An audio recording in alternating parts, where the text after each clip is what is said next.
Hallo zusammen, hier zur ersten Buchvorstellung des Tages an der Leseinsel der unabhängigen Verlage. Ich freue mich ganz doll, dass ich hier heute sein darf mit Biljana Crvenkovska und mit ihrem Buch Die neun Monde der Sith. Das ist in diesem Jahr erschienen bei uns im Mitteldeutschen Verlag und ist ein wunderbarer kleiner Roman, über den wir jetzt mal ein bisschen mehr erfahren wollen. Aber erstmal stelle ich euch und Ihnen Biljana vor, die mir mittlerweile sehr ans Herz gewachsen ist. Biljana ist in Skopje geboren und ist Schriftstellerin, Drehbuchautorin, Erzählerin und selbst auch Herausgeberin und Übersetzerin. Also auch sie hat einen eigenen Verlag. Wer möchte, kann am mazedonischen Stand noch mal vorbeischauen, auch hier auf der Messe. Da ist sie auch vertreten. Und vor allem schreibt Biljana illustrierte Romane für Kinder und Jugendliche, auch für Erwachsene. Und Die neun Monde der Sith ist ihr erster tatsächlicher Erwachsenenroman gewesen. Der wurde 2019 auch in Mazedonien mit einem Buchpreis ausgezeichnet. Und wir im Mitteldeutschen Verlag verlegen ihre Werke auf Deutsch. Unter anderem als letztes 2023 die Graphic Novel Stella Dark und die Kreaturen von Gruselstadt. Alles in der Übersetzung von Cornelia Marx. Genau. Und Die neun Monde der Sith, wie gesagt, ein wunderbares Buch. Biljana spricht kein Deutsch, deswegen rede ich mit ihr jetzt gleich auf Englisch. Ich hoffe, das ist in Ordnung für sie, wenn sie auch auf Englisch antwortet. Biljana, I just said I'm really glad you're here and that we get to talk about your novel again. So first of all, thanks for coming. Thank you for having me. Being at the fair with us. And so let's talk a little bit more about your novel, which is, I mean, it's a small book, but there's so much to say about it. So it's always so difficult to know where to start. But I think it seems like a basic question, but the answer already includes a lot about the book. Who is Miss Sith? Well, Miss Sith is kind of a mythical cat. And this is a novel that has like 9 interconnected stories about women who are having real problems, but there is this moment of magical realism, which is the cat that appears at some turning points in their lives. And cat Sith and this cat and the cat overall in the mythology is a symbol of female individualism and of female empowerment. So this is the cat in this novel represents the female empowerment and strength to decide how to change your life. And how did that come to be? How did you come up with the idea, and how did it become a book that revolves so much around a cat? Well, I was having the idea for a long time. I took 3 years to write this novel. So I wrote first the skeleton and the structure, and I always knew that it will be female stories, that in each story there will be a different problem, challenge to overcome. And I knew that there will be a cat because I love cats. I mean, I love all the animals, but cats especially. And I know that they have some really unexplainable thing that they can inspire you. My cat is always beside me when I'm writing and is giving me some, I don't know, some focus, some... So I knew that there will be a cat inside. And I knew that I need to make a novel that will be about life-changing situations, because in one point of my life, when I was working for a big company and I had a good salary and everything was seemingly fine, I was so unhappy and I could not stand to work 9 to 5 and everything, and to be somehow put down all the time. So I decided that I will quit my job, I will start writing again, because I was writing before that, and that I will open my own publishing house. And now I have all that, but it was very, very hard to do that.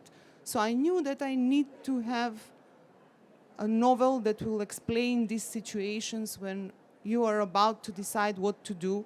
And sometimes that decision is taking you to a very unknown road, but sometimes that's the only choice. So Yes, it's a book that gives a lot of hope. That's what I felt like when reading it also.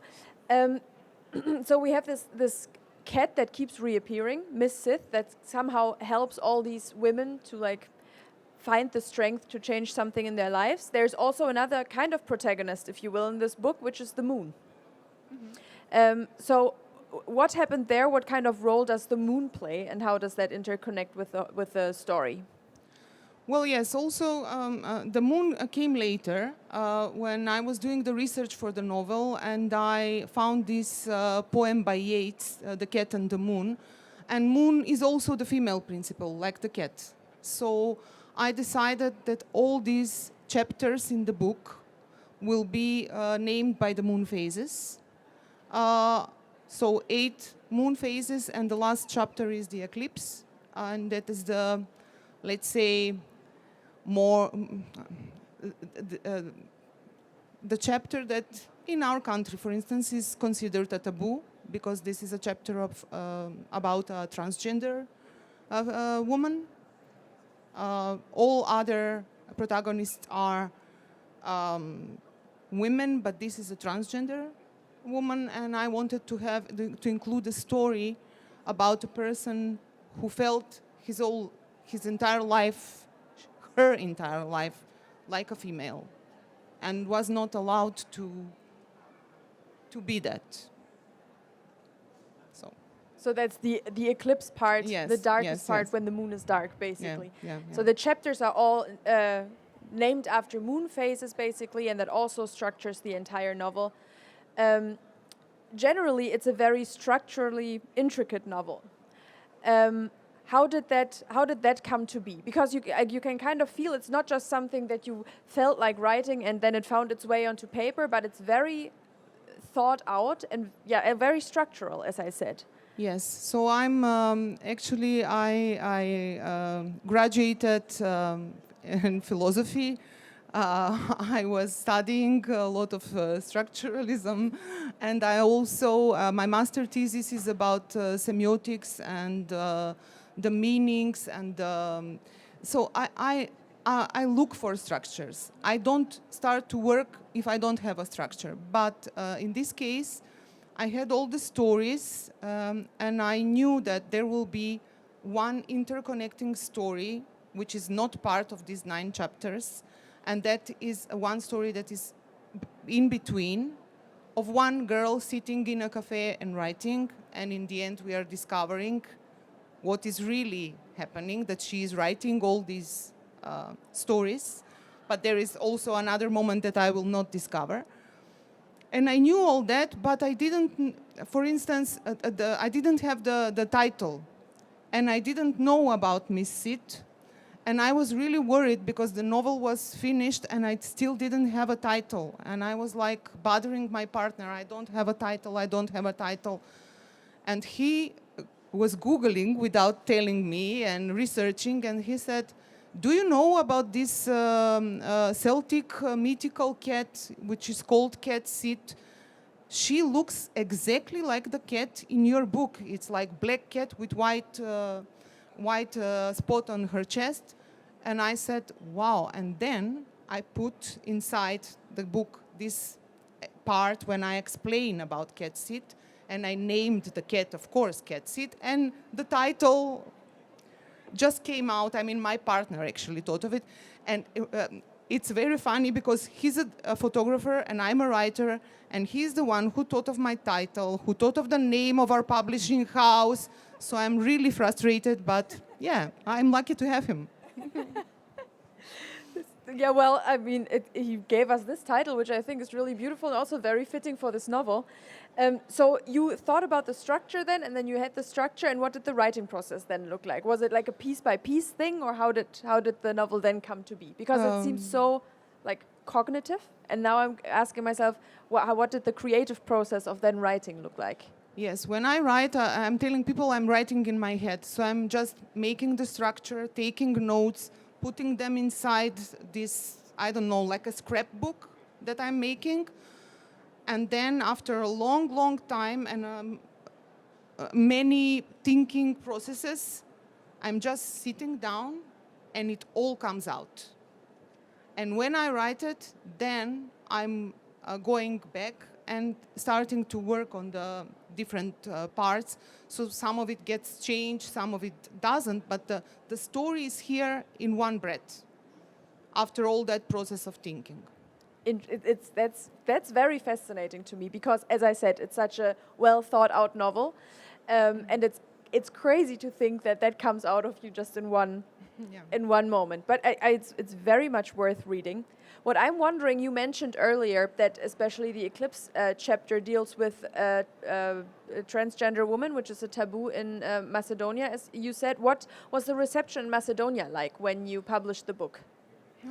I think that the book hasn't still reached this general public, but only those who are, let's say, people who are seeking for literary fiction and not any kind of fiction. We have a lot of readers in Macedonia that are reading just, I don't know, chick lit, women's stories, but this is not that kind of novel. I mean, if you are only looking for women's stories, you can find them here. And you can read them and you can accept the novel. But if you're looking for something deeper, like, I don't know, this novel has many layers that are speaking to different audiences. So if the reader is, I don't know, a literary professional or someone who is seeking for deeper literary fiction, magical realism, symbolism, they can find layer within layer within layer. But also it can be good for general public, but I'm not still sure how much this novel has reached all that general public in Macedonia. Some of them, yes, but mainly they know, this publisher is publishing more literary fiction, more, or this publisher is publishing children's books, or this publisher. So they are looking for the publisher, not so much for the author. So I'm not so sure. Maybe I'm wrong. I have another publisher here in the audience. So yeah, but okay, and then the feedback you got. What kind of people were reading the book, and what were they telling you about it, basically? Both in Macedonia and maybe also Germany. I don't know how the feedback has reached you yet. I have read some German reviews actually of the book, which were made on Instagram, and they were very different. And some people didn't like the book or didn't understand. Some of them liked it, but they didn't like some parts. But they were reviews that were really good, and especially one woman who was reading it. She's like Instagram. Bookstagrammer actually, and she was fascinated, and she was writing review on each site. Where I went, she had posted her review about this book, and I was so happy. And in Macedonia, mainly literary professionals were giving reviews. Some of them are writers, some of them are also bloggers, but I had a good feedback. And the thing that it was in the 5 finalists of the Novel of the Year for me is really a big thing, because it was my first novel for adults. I have written over 100 books for children, but this was a real challenge. So the second book is coming also next year, probably, in Mitteldeutscher Verlag. It's my second novel, so we'll see. Yeah, I'm very excited for it. There's one more thing, and maybe you can talk a little bit more about whether that will also happen in the second novel. I don't know what to expect yet. It's a very lyrical book. Like, I noticed when first reading that there's a lot of poems and then also some parts of songs and whatnot. It's a lot of lyricism also interwoven in it. What is that? Just a personal preference you have, or how did that make its way into the book? Is that something that will happen with the next novel too, or what? Yeah, What's the deal? definitely. I mean, I have written a lot of poetry and I love poetry.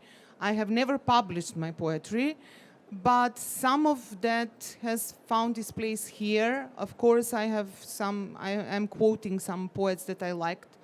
Some of them I knew that they will be in this book. Some of them I found while researching because cat, females, and other things, so they fitted very well into this novel. And in the second novel, yes, I even have one part of the novel which is practically like a poem. So, yeah. Yeah, I think it's a very, we all know it's kind of difficult to publish poetry and sell poetry also.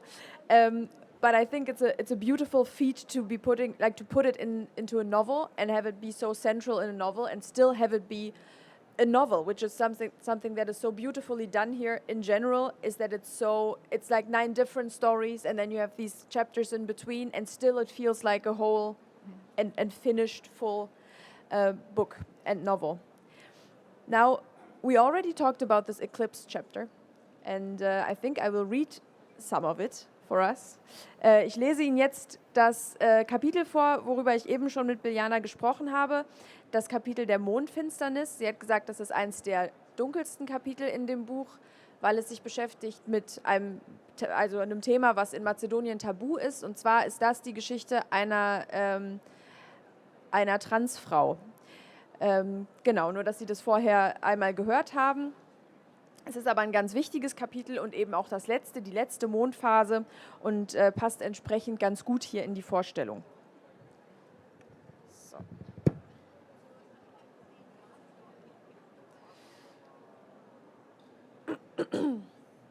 Ui.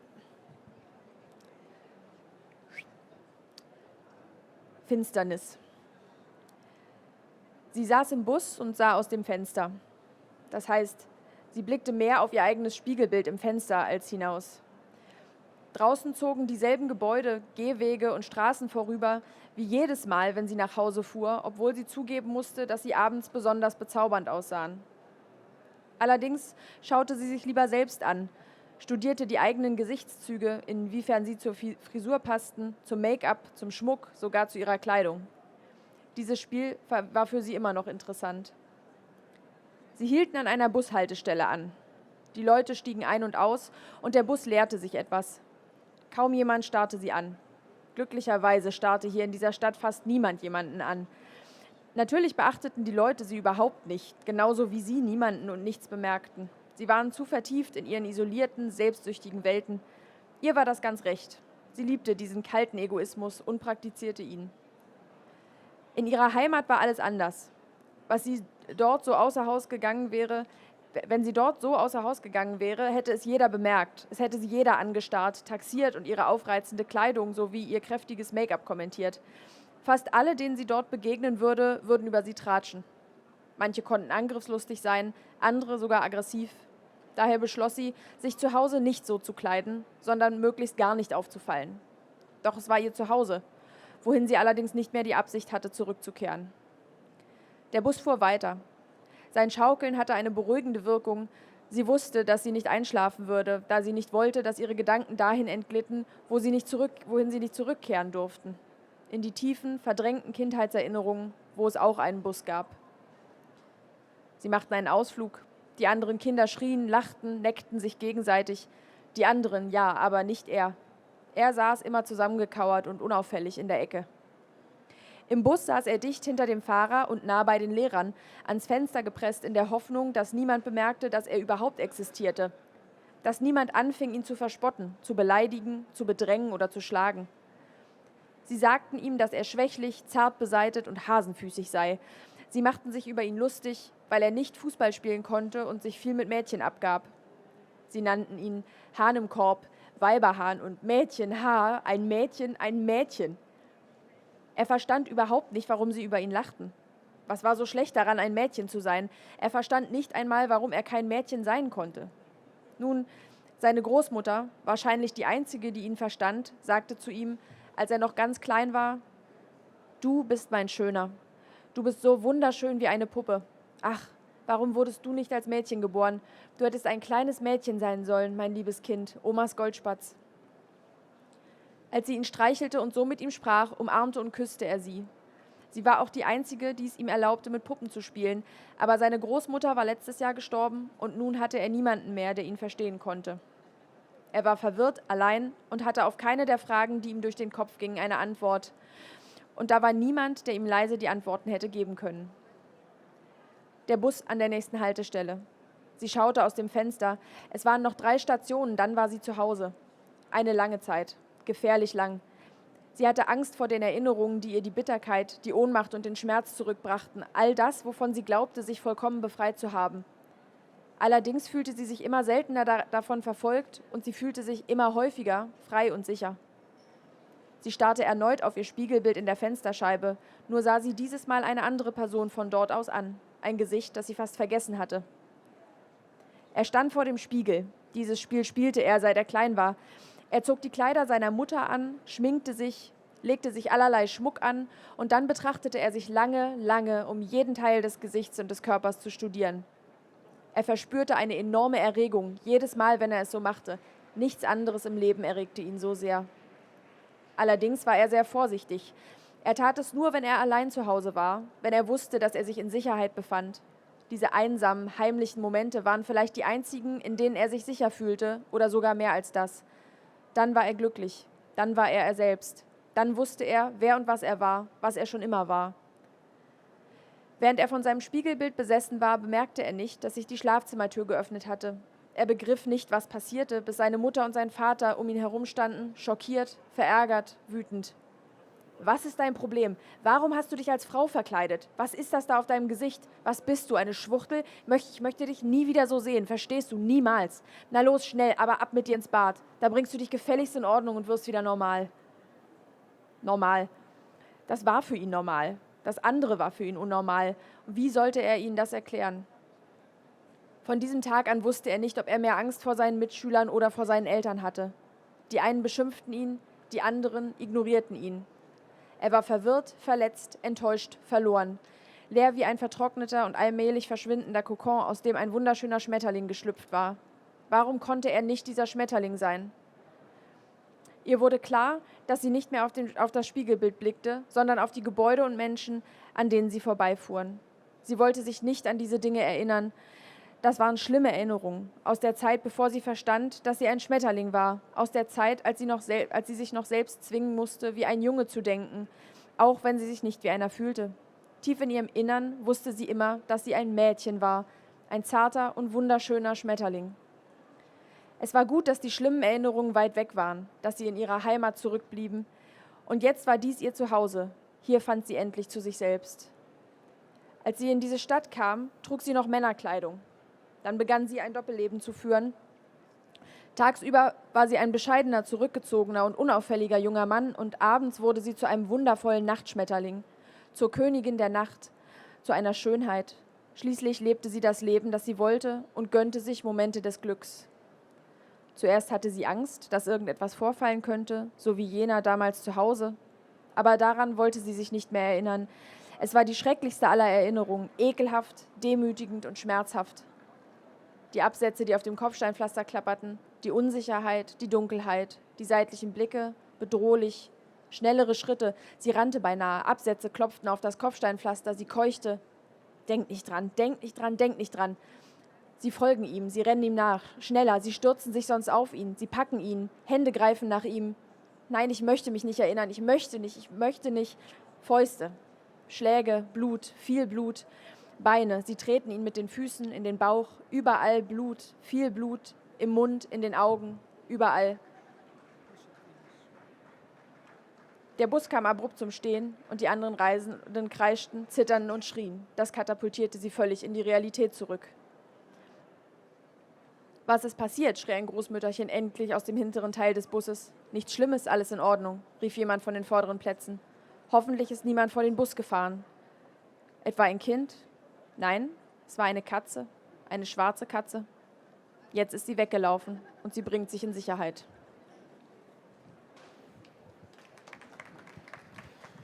There is more, but we don't have time. Ja, Das Kapitel ist noch ein bisschen länger, aber das überlasse ich jetzt Ihnen. Ich habe ein paar Ausgaben der neun Monde der Miss Sith mitgebracht. Sie können sich gerne eine Ausgabe mitnehmen, wenn Sie wollen, da hinten am Büchertisch. Thank you so much, Biljana, for being here. Thank you for talking about your book with me. Thank you, Klara. Thank Mitteldeutscher Verlag. I'm excited to look at the stand of Macedonia now. Vielen Dank an Sie alle fürs Zuhören und fürs Dabeisein und eine schöne Buchmesse wünsche ich Ihnen noch. Dankeschön. Danke.